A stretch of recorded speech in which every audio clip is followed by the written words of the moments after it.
據客戶要求，我哋下條片要 cosplay 哆啦 A 夢。我哋就整黑。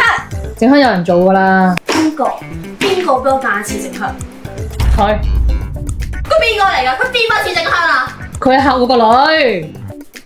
咁冇嘢。放心，有個更加適合你嘅角色，我會俾你做。唔係主角，我唔做㗎。係整香隻㗎。玩咁大啊！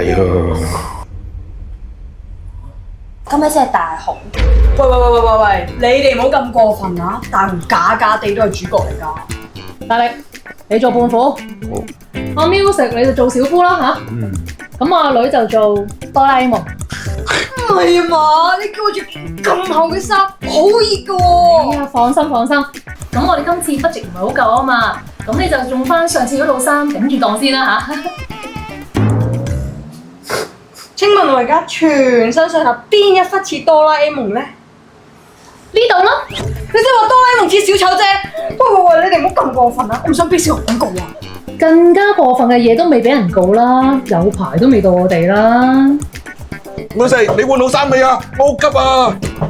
等啦，仲換緊啊！我等唔到啦，小夫，我要入嚟啦！